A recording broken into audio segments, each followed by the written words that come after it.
Up next in the broadcast, Pope Francis holds his final farewell event with a mass in the heart of the Korean capital. Emphasizing peace, he called on the two Koreas to forgive unreservedly in order to achieve unification.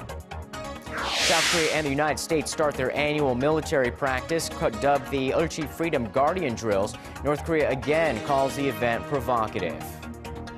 Over in the U.S. state of Missouri, more attempts to contain the civil unrest following the police killing of an unarmed teenager. The National Guard is ordered on the scene as rioters continue to protest the alleged police brutality. Primetime News begins now.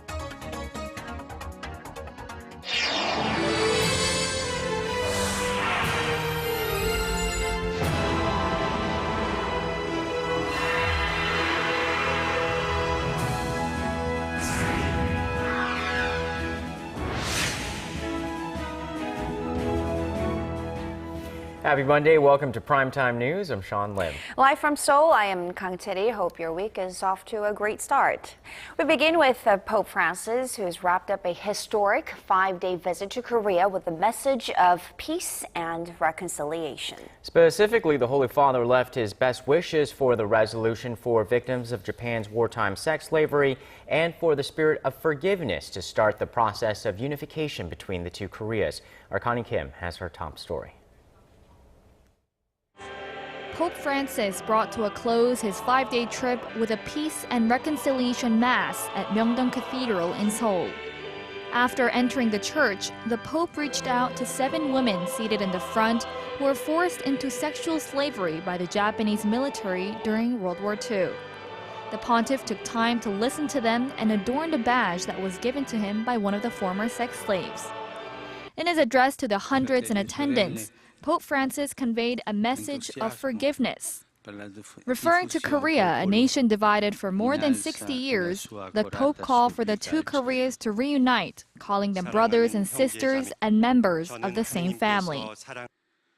Let us pray then for the emergence of new opportunities for dialogue, encounters and the resolution of differences, for continued generosity in providing humanitarian assistance to those in need.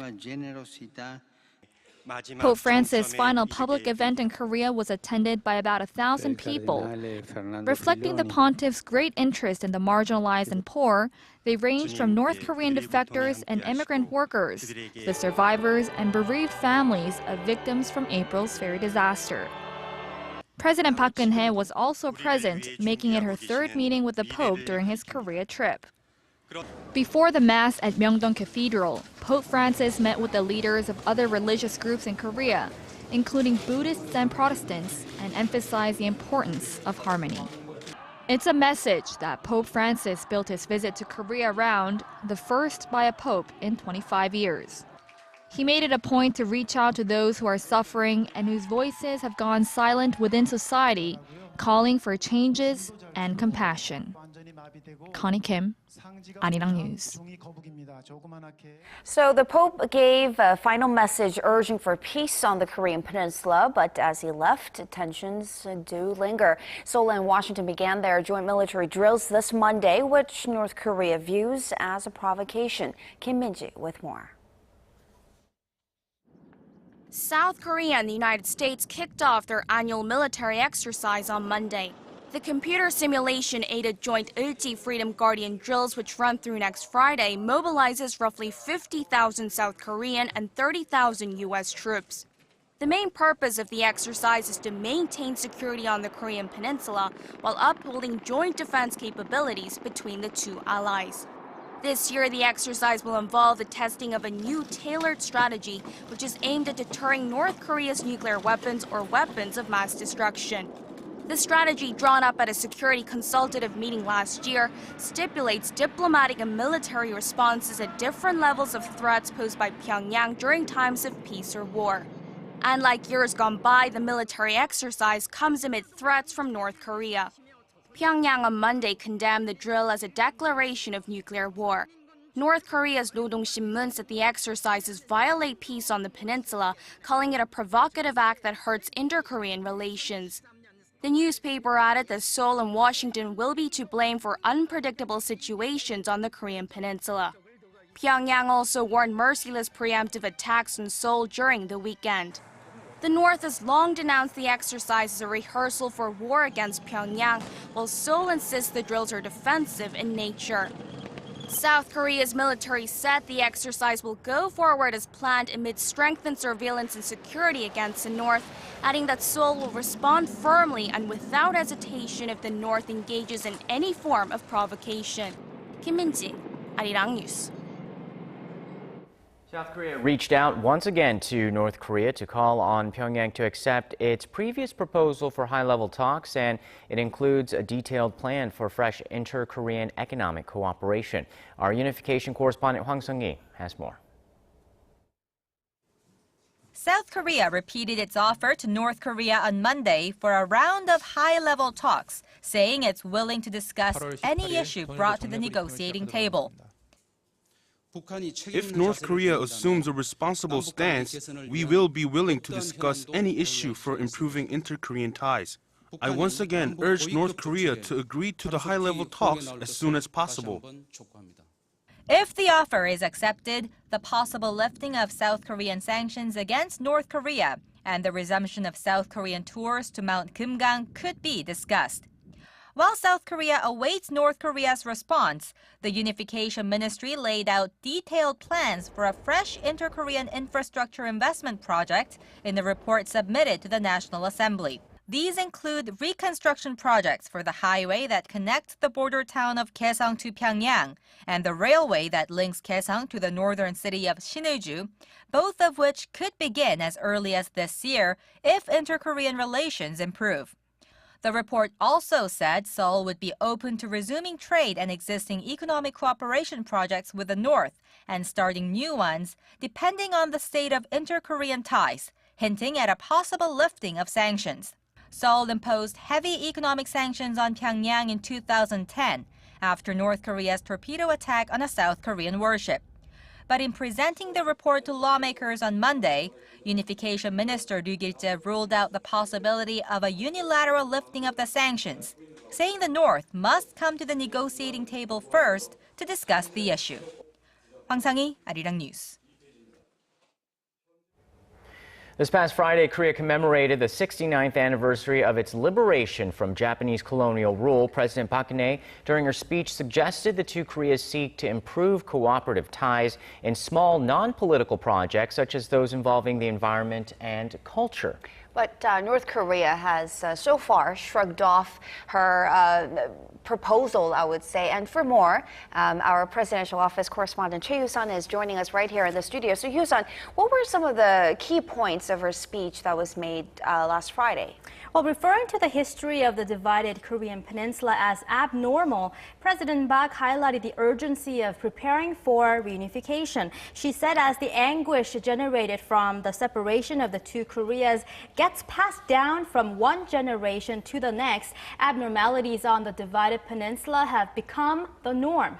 In order to bring the two sides back to the table, the South Korean president suggested the prospect of jointly managing the rivers and forests that extend through both Koreas, which is something that would benefit both sides.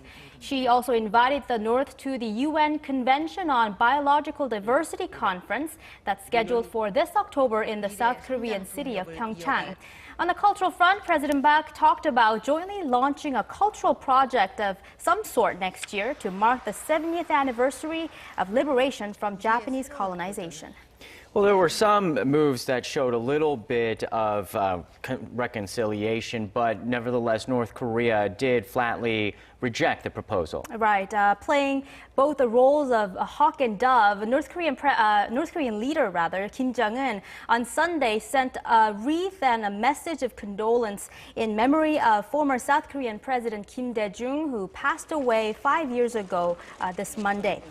Meeting with the late president's former aides, including liberal opposition lawmaker Park Ji-won, the North's Kim Yang-gon, who is in charge of inter-Korean affairs, expressed doubt about the sincerity of Seoul's proposals at a time when it's demanding the North abandon its pursuits of a nuclear weapon.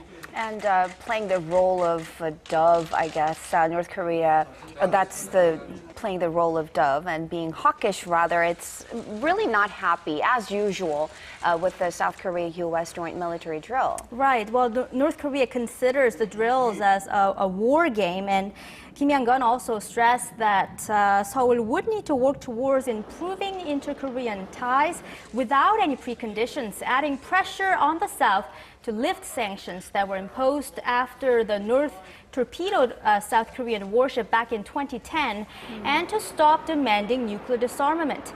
In its list of demands to Seoul, the day before Liberation Day, Pyongyang also talked about a complete stop to Seoul's military drills with Washington and added that the non-political and civilian exchanges that President Park is suggesting are already included in the past declarations between the two Koreas. So does this mean that we're just sort of stuck here, just having to continue this political tug of war? Well, analysts say Pyongyang, even if it wants to come to the high-level talks, it will likely wait until Seoul and Washington's drills come to an end at the end of this month. But with the Park administration reaching out to Pyongyang as of late, saying the agenda at the high-level talks could be open to all matters of concern between the two Koreas, including the lifting of sanctions, there's a possibility the North may just take the South up on the offer. Lawmaker Park Ji-won said he felt that the North Koreans were anticipating renewed relations with the South and that they considered President Park to be more sincere with her North Korea policies compared to her predecessor. And President Park's latest proposal contained initiatives that would actually be of interest to the North Koreans, such as environmental conservation projects and improving agricultural infrastructure in the North. So Seoul has definitely opened a wide door to many different issues, but where will they not budge? Well, Seoul has no intention of removing the sanctions unless Pyongyang first takes full responsibility for sinking the warship Cheonan in 2010. So even if the two Koreas sit down for talks, fundamental differences will remain. But let's keep our hopes up and see what happens in the coming weeks, with the North set to respond to the high-level talks proposal and North Korean athletes who are planning to participate in the upcoming Asian Games here in the South. Yes, indeed. Let's keep up hope. Thank you so much, Yusun, for that report. Anytime.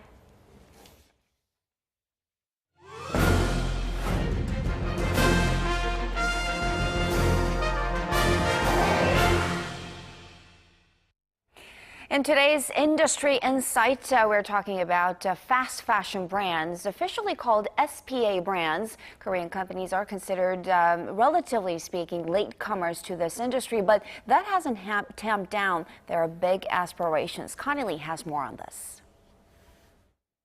Simply put, SPA brands sell trendy items at competitive prices. Currently, these SPA brands, or fast fashion brands here in Korea, take up about 8% of the fashion industry, but with the potential to grow even more. Now, the top three biggest SPA brands are Uniqlo, Zara, and H&M, which saw some record-breaking sales last year. Now, data shows that the total sales of the top three brands last year topped 1 trillion won, or more than $980 million US. Now, that number is up nearly 31% from the year before. But despite the tight competition, the local SPA brands are fighting on to rival their successful foreign counterparts in Korea, as they also try to expand globally. Here's a closer look. They are the so-called fast fashion brands, or SPA brands, easily seen in Seoul's busy shopping districts. Over the past couple of years in Korea, there's been a growing demand for these SPA brands, with both foreign and domestic firms flooding the streets here in Korea.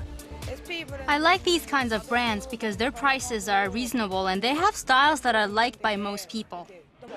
SPA, short for Specialty Retailer of Private Label Apparel, had a market worth of about 500 billion won in the Korean market back in 2008, but has since grown to about 3 trillion won, or about $2.8 billion US in 2013. The SPA brands are changing the paradigm of the fashion industry in Korea.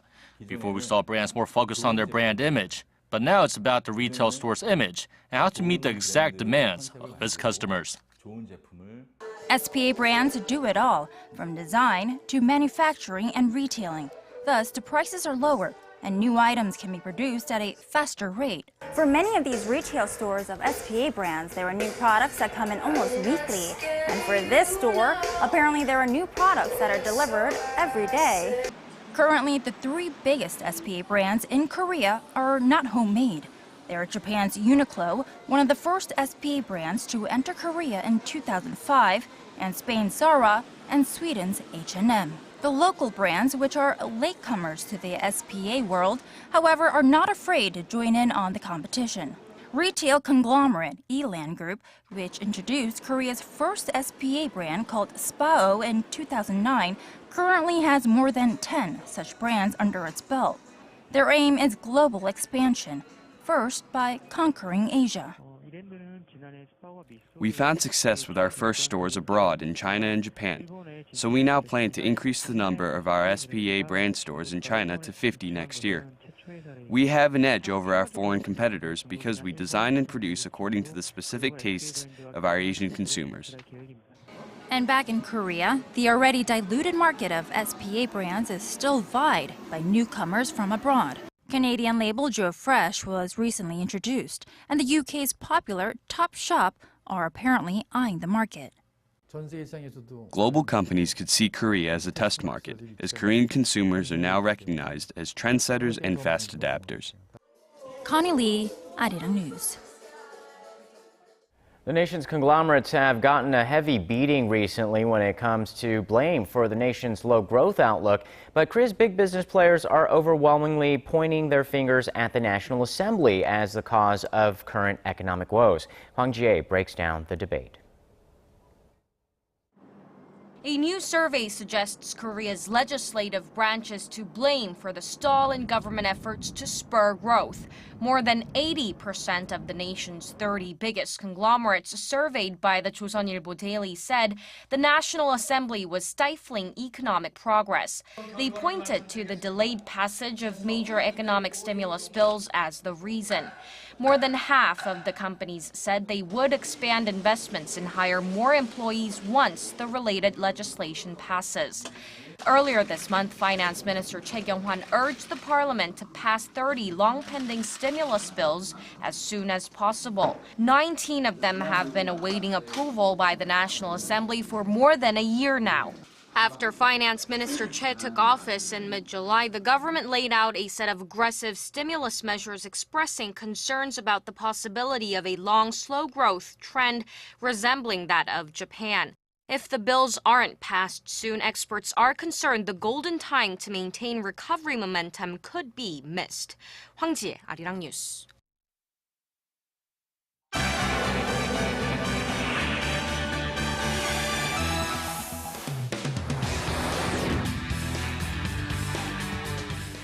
In the U.S., the National Guard has been deployed to the town of Ferguson as violence there erupted again in the wake of the police shooting of a black teenager. With more, we turn to Paul Yee at the News Center. Paul, it's been more than a week since Michael Brown was gunned down by an officer, and protests there have only intensified. Right, and it's these growing clashes with police that's prompted Missouri Governor Jay Nixon to order National Guard troops to Ferguson to help restore peace and order. Earlier on Sunday, hundreds of protesters fled after authorities fired tear gas to disperse the crowds ahead of a curfew in the St. Louis suburb where 18-year-old Brown was shot dead on August 9th. Captain Ron Johnson from the Missouri State Highway Patrol defended the police response during a press briefing Monday morning. Johnson said police are responding to premeditated criminal acts designed to damage property, hurt people, and provoke racial tensions.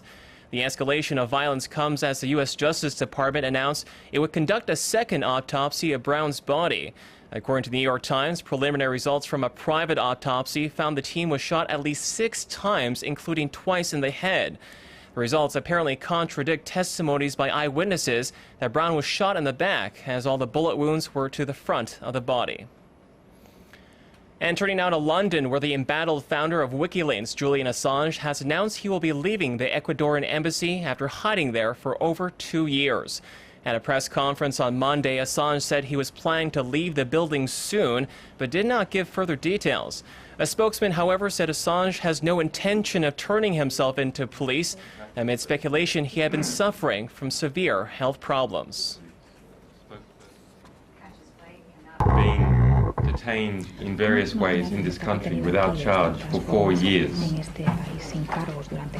and in this embassy for 2 years, which has no outside area. It is an environment in which any healthy person would find themselves soon enough with certain difficulties.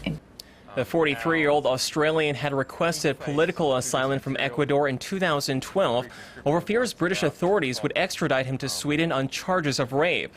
Assange has denied the allegations. And finally, tensions in Gaza are rising again as the current 5-day ceasefire is set to expire at the end of Monday. With less than 8 hours left, Israeli and Palestinian delegations are holding last-minute talks in Cairo to extend the humanitarian truce. However, both sides are said to remain far apart, with negotiations returning to square one as of Sunday night. And in a separate development, Israeli troops have destroyed the homes of 2 Palestinians it suspects of the killing of Jewish teenagers in the West Bank. The army said it set charges to the homes after receiving approval from Israel's Supreme Court, which had rejected appeals by the suspects' families. Israel claims Hamas militants had kidnapped and murdered the 3 Jewish youths back in June, allegations that Hamas has neither confirmed nor denied. And that wraps up our look at international stories making headlines around the world. I'll see you back here tomorrow night.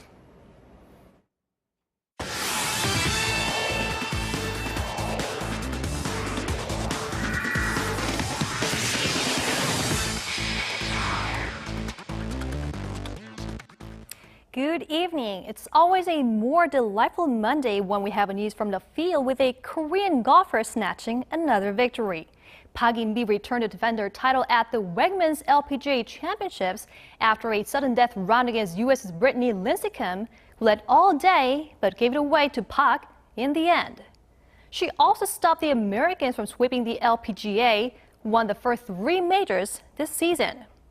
Her goal now is, of course, the career Grand Slam, as well as taking back her #1 spot in the rankings, as she now sits in second after this victory. Going over now to football. Still no deal for a new head coach to lead the Korean squad. Instead, other candidates must be brought to the table, and current coaching staff will be in charge of the national squad for the time being, headed by former Seongnam FC manager Shin Tae-yong. The Korea Football Association announced Monday that negotiations with Dutch manager Bert van Marwijk fell through. We could not narrow differences in salary, in particular the amount of tax that would be levied on his paycheck and the duration of stay he had to coach in Korea. The association also announced a roster for upcoming friendly matches set for early September with Venezuela and Uruguay. Son Heung-min, whose Bundesliga club refused to let him play in the Asian Games, will be among the best 11, but Park Ju-young, who is currently not playing for any club, will not be seen on the field. But 24-year-old midfielder Lee Myung-ju, who's playing for Al Ain in the UAE Pro League, made the cut this time around. Moving on to the KBO, and no, there was no action on this Monday evening as the Samsung LG and the Kia Nexon games were rained out. But let's get a check on the rankings to kick off this week. And of course, Samsung is a sure place to keep its lead and will most likely finish off the pennant race in first place for the 4th consecutive year, marking another historic milestone in Korean baseball. Meanwhile, there's a wide gap between the second runner-up and the rest trailing behind to capture last spot to play ball, while into fall. Only 2,000ths of a winning race separates the 4th-place Lotte Giants from the Tucson Bears, and just 2 games with 8th place SP Wyverns. Even the last-place Hanwha Eagles still have a shot depending on the results of the few remaining games, meaning you should really stay tuned until the end of each game this week. And finally, going up to the world of tennis, no surprising victories at the Cincinnati Open, but some invincible history was made there. While #1 Serena Williams won her first Cincinnati Open title, brushing aside Anna Ivanovic 6-4, and 6-1. And that's her 62nd career title. But it was Roger Federer who left a greater mark with his unprecedented 6th title at the Southern Western Open, beating David Ferrer 6-3, 1-6, and 6-2. He's reached the final 6 times and won all the 6. The two will now cruise the season's last major, the U.S. Open, which will be held in New York in 8 days' time. And that's all from me for now, and I'll be back after midnight for more news in the sports arena.